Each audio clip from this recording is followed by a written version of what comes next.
Class 11th के सभी विद्यार्थियों के लिए आज की इस क्लास में अर्धवार्षिक परीक्षा के लिए राजनीति शास्त्र के कुछ ऐसे प्रश्नों को इस वीडियो में हम पढ़ेंगे जो आपसे अर्धवार्षिक परीक्षा में पूछे जाते हैं।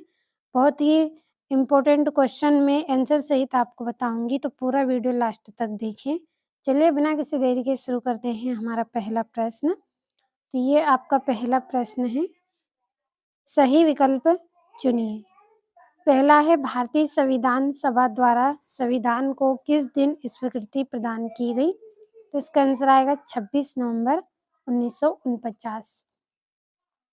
दूसरा है, नीति निर्देशक सिद्धांतों की प्रमुख कमी है? तो कानूनी शक्ति का अभाव। तीसरा है, नौकरशाही शब्द सर्वप्रथम कहाँ प्रयोग हुआ? फ्रांस में।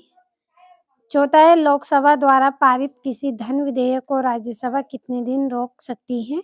तो इसका आंसर आएगा आपका 14 दिन। 14 दिन आएगा इसका आंसर। जल्दी से स्क्रीनशॉट लीजिए।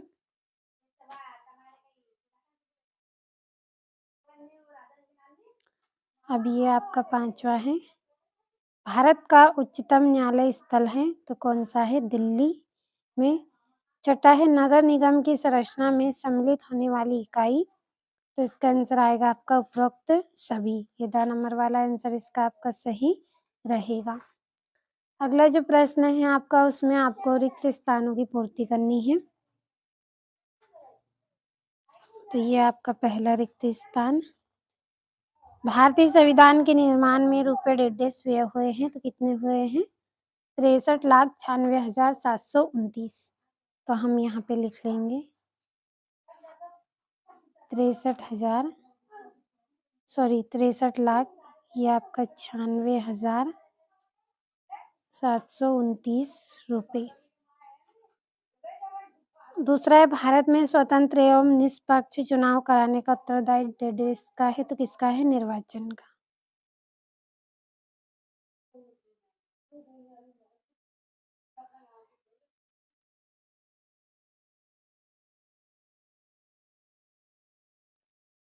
तीसरा है, वर्तमान में राष्ट्रपति का मासिक वेतन 1.5 रुपये है? तो कितना है? 5 लाख। 5 लाख। चौथा है, राज्यसभा के सदस्यों की संख्या 1.5 है? तो कितनी है? 250। और पांचवा, भारतीय संविधान निर्माता संविधान का एक 1.5 बनाने के पक्षधर थे? तो संतुलित दस्तावेज।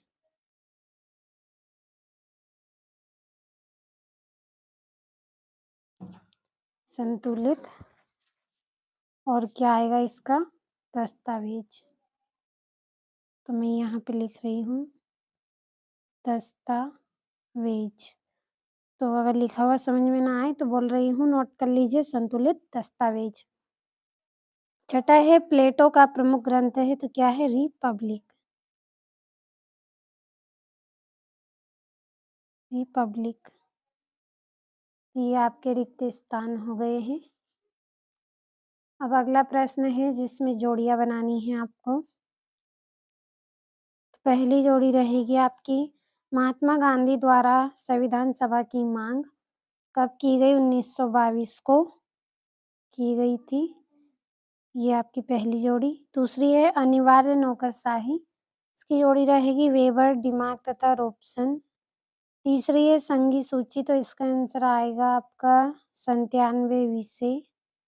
तीसरी है, अनुच्छेद 370 संबंधित था? तो इसका आएगा जम्मू कश्मीर से। पांचवी है, हिंद स्वराज, तो हिंद स्वराज की जोड़ी रहेगी गांधी जी, ये वाली। छठी है, प्रत्येक व्यक्ति को मत देने का अधिकार है? तो इसका आएगा राजनीतिक समानता। और मानव अधिकार, तो इसकी जोड़ी रहेगी एमनेस्टी इंटरनेशनल। ये आपकी जोड़ियां हो गई। अगला प्रश्न है जिसमें आपको एक वाक्य में उत्तर करना है, तो इनको भी हम भर लेते हैं। तो जो आपका पहला है इसका आंसर आपको करना है, दूसरे का आंसर रहेगा आपका व्यक्तिगत स्वतंत्रता का सबसे प्रमुख समर्थक कौन था? तो मौलिक अधिकार। तो मैं यहाँ पे ऊपर लिख रही हूँ। मौलिक अधिकार। तीसरा है समानता से क्या तात्पर्य है? तो इसका भी आपको भरना है। चौथा है न्याय के कितने प्रकार होते हैं? तो 2 प्रकार होते हैं न्याय के। पाँचवें भारतीय संविधान में वर्णित अधिकारों को कहा जाता है, तो क्या कहा जाता है? सॉरी, ये आपका चौथे का उत्तर रहेगा। जो दूसरे का उत्तर है आपका, इसका जीएस मिल रहेगा, तो मैं यहाँ पे नंबर डाल के इसका आंसर लिख रही हूँ और ये चौथे का आंसर है आपका। तो ये दूसरे का आएगा आपका जेएस मिल। जेएस मिल मैंने नंबर डाल दिया है, गलती से यहाँ पे लिख दिया था मैंने चौथे का आंसर दूसरे में। तो चौथे का मौलिक अधिकार। छठा है आपका 5वां है ये वाला आपका 5वां रहेगा।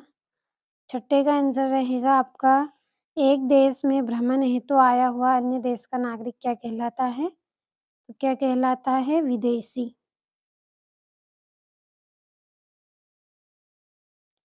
ये आपका छठे का आंसर है और ये वाला आपका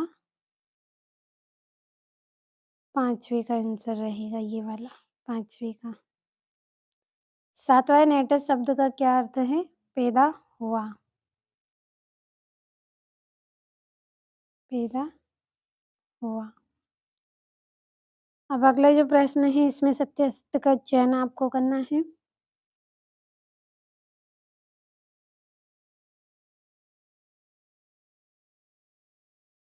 तो ये पहला है, भारत के राष्ट्रपति के पद हेतु कम से कम 35 वर्ष की आयु होना आवश्यक है, तो ये सत्य रहेगा आपका। दूसरा है असमानता होने पर वह किसी भी प्रकार की स्वतंत्रता की स्थापना हो सकती है, तो ये गलत है।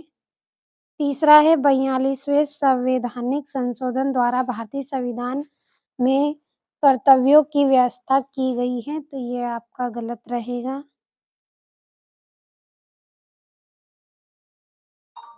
सॉरी, ये आपका सत्य रहेगा और जो तीसरा है ये आपका गलत रहेगा। 5वां है बच्चे अपनी माँ-बाप के देश की नागरिकता प्राप्त करते हैं, तो ये सत्य है। और राष्ट्रवाद की धारणा के सिर्फ लाभ ही हैं तथा इसकी कोई हानि नहीं है, तो ये गलत है। तो ये आपके सत्य-असत्य हो गए हैं। ये यहाँ से आपके 2-2 नंबर के प्रश्न हैं। तो इन प्रश्नों के आंसर की पीडीएफ आपके लिए तैयार की है। अगर आप पीडीएफ लेना चाहते हैं तो वीडियो के डिस्क्रिप्शन में आपको नंबर दिए जाएँगे, कॉल कर लीजिएगा, आपको पीडीएफ मिल जाएगी और भरोसा रखें पूरे प्रश्नों को आप कंप्लीट करें। तो आज की इस क्लास में मैंने आपको राजनीति शास्त्र के 23 ऐसे प्रश्न बताए हैं जो अर्धवार्षिक परीक्षा में आपसे पूछे जाते हैं। महत्वपूर्ण प्रश्न हैं। अर्धवार्षिक